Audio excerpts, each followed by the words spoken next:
Oke, Assalamualaikum warahmatullahi wabarakatuh. Selamat malam dan salam sejahtera bagi kita semuanya. Perkenalkan, nama saya Putri Galundianingsih dari Pendidikan Ekonomi. Di sini saya akan menjelaskan mengenai karakteristik dan permasalahan perekonomian Indonesia.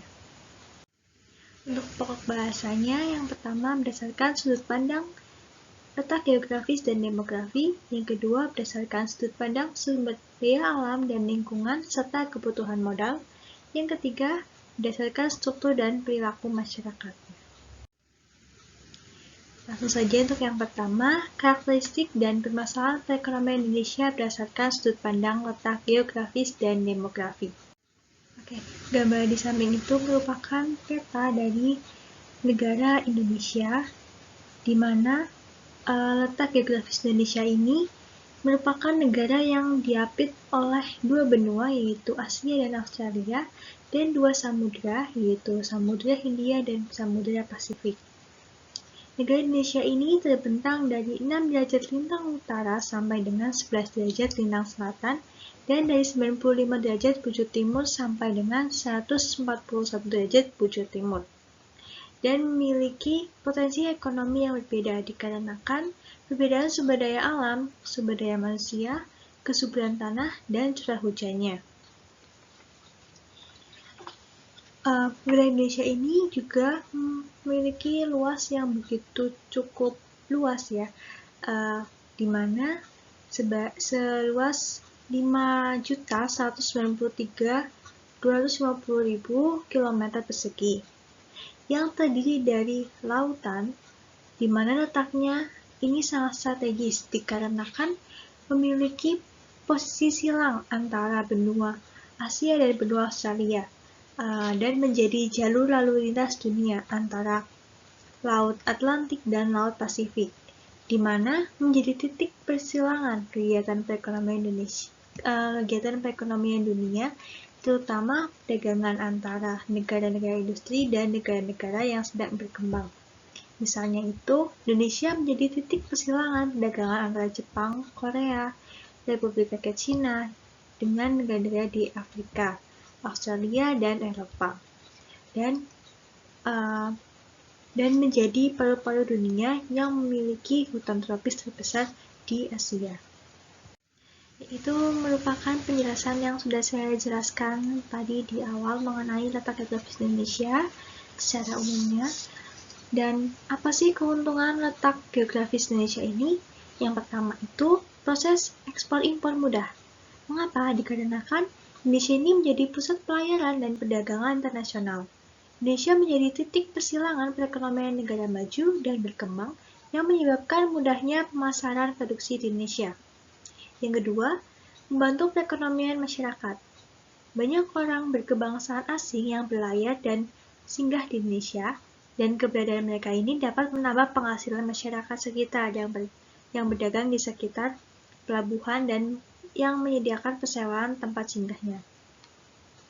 Yang ketiga, kemajuan di bidang sosial budaya, di mana beragamnya kebudayaan agama, bahasa, dan seni di Indonesia ini dipengaruhi oleh orang-orang asing dari berbagai bangsa yang masuk ke Indonesia. Selain berdagang dan berlayar, mereka juga menyebarkan kebudayaan dan agama di Indonesia. Selain itu juga pengaruh bangsa asing pada kemajuan Indonesia ini misalnya pada penguasaan dan berkembangnya iptek di Indonesia. Selain itu, akulturasi budaya membuat masyarakat dinamis dengan pengetahuan mode pakaian maupun gaya hidup yang sedang populer.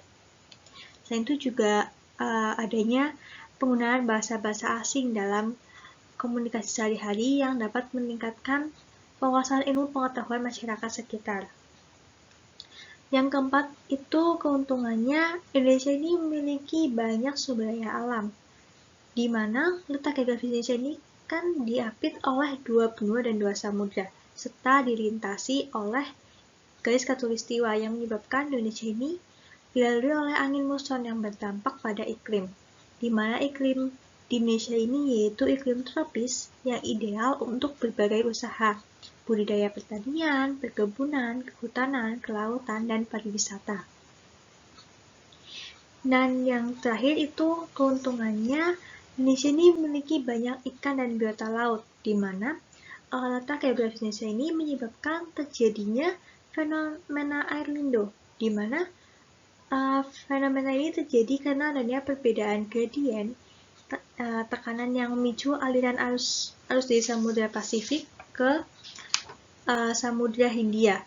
Air lindo ini menjadi masa air utama arus lalu lintas imigrasi biota laut ikan, dan biota laut yang lainnya.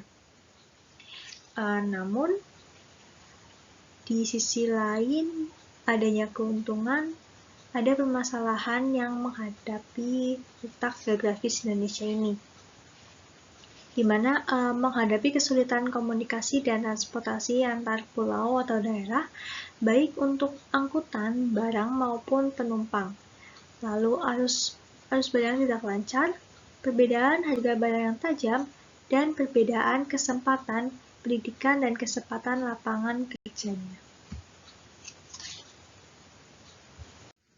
Yang kedua yaitu demografi. Indonesia, negara dengan populasi penduduk lebih dari 210 juta orang, penyebaran penduduk tidak merata yang sebagian besar hidup di pedesaan atau pertanian, bermata pencaharian sebagai petani kecil dan buruh tani dengan upah yang sangat rendah, produktivitas rendah karena taraf hidup yang rendah, konsumsi rata-rata penduduk Indonesia pada tahun 1993 sebanyak Rp82.226.000 per bulannya. Namun, 82% penduduk berpendapatan di bawah Rp60.000 per bulan per kapita. Hal ini akan menciptakan kondisi munculnya rawan kemiskinan, di mana masyarakat Indonesia ini membutuhkan berbagai barang, jasa, dan fasilitas hidup dalam ukuran yang serba besar seperti pangan, sandang, perumahan, dan lainnya. Nah, dengan jumlah penduduk Indonesia yang sangat banyak ini, maka tingkat pengangguran juga akan meningkat jika tidak diimbangi dengan lapangan pekerjaan yang memadai. Selain itu, karena tidak meratanya persebaran penduduk di Indonesia, yang akibatnya akan ditimbulkan dari tidak meratanya penduduk adalah karena luas lahan pertanian di Pulau Jawa ini semakin sempit dikarenakan jadikan sebagai lahan pemukiman dan industri. Lalu kualitas tenaga kerja yang rendah juga menjadi permasalahan kependudukan di Indonesia.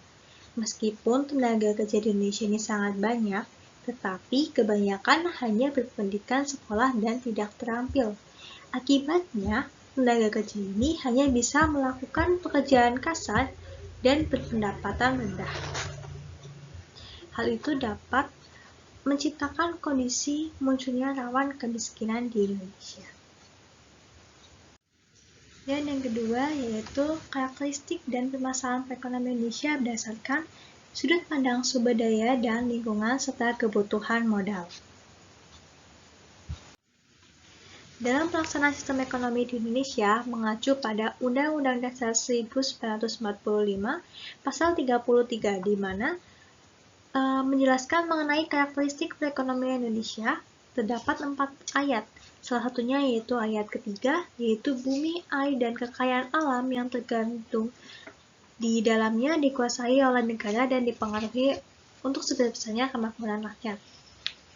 Alasannya karena jika kekayaan tersebut dibiarkan begitu saja dan nantinya malah jatuh pada pihak yang salah, tentu kemakmuran rakyat dalam memanfaatkan kekayaan jadi akan sulit terwujud.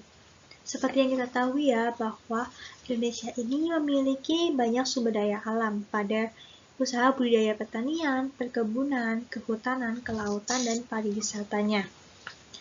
Namun apabila dalam pemanfaatannya itu kurang maksimal, maka kekayaan alam yang luas ini bisa dimanfaatkan oleh negara luar yang menanamkan modalnya di Indonesia sebagai penanam modal dengan kontrak perjanjian yang tidak menguntungkan.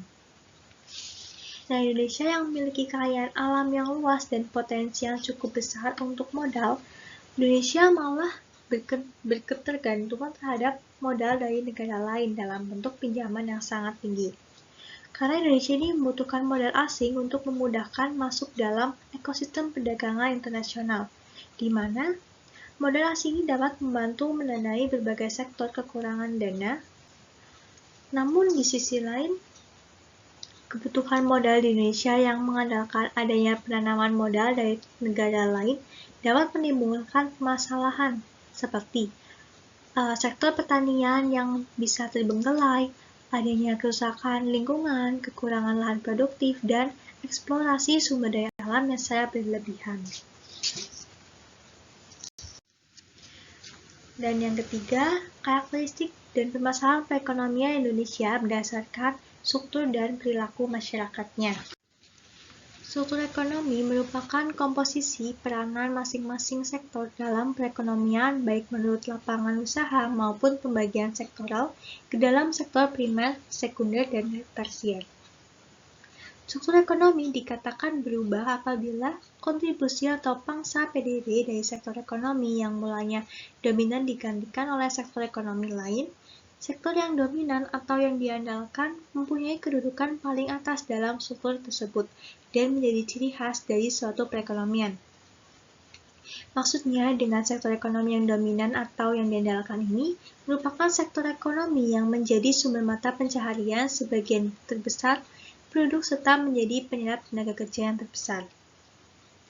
Nah, sektor ekonomi yang dominan dapat juga berarti sektor yang memberikan sumbangan terbesar terhadap produk nasional dengan laju pertumbuhan yang tinggi, yang menjadi ciri khas dari suatu perekonomian tersebut.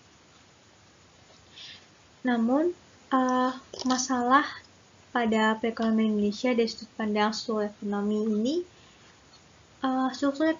struktur perekonomian Indonesia ini secara parsial pada kuartal ketiga tahun 2020 masih didominasi oleh kelompok provinsi di Pulau Jawa dengan kontribusi sebesar 58,88% dan masih mengalami pertumbuhan negatif. Di pulau lainnya juga mengalami pertumbuhan yang negatif juga, dikarenakan itu adanya peralihan dari struktur ekonomi agraris ke struktur ekonomi yang industrial, di mana pada tahun 1990 itu masih memiliki produksi dan sektor pertanian sangat tinggi, atau bisa dibilang sebagai penyumbang terbesar produksi nasional. Namun, sekarang produksi pertanian semakin mengalami penurunan, sedangkan dari sektor industri begitu meningkat produksinya. Sektor-sektor lainnya juga mengalami peningkatan produksi, sehingga hanya sektor pertanian saja yang mengalami penurunan.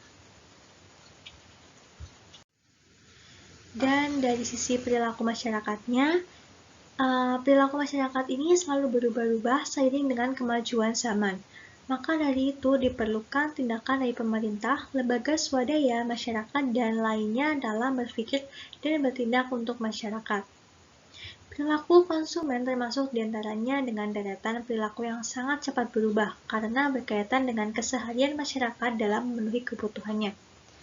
Permasalahan perilaku masyarakatnya karena adanya budaya status orientasi yang tidak produktif, masyarakat yang konsumtif, dan mudah memicu kesenjangan sosial. Baik, mungkin itu yang dapat saya sampaikan mengenai karakteristik dan permasalahan perekonomian Indonesia. Kurang lebihnya saya mohon maaf. Wassalamualaikum warahmatullahi wabarakatuh. Terima kasih.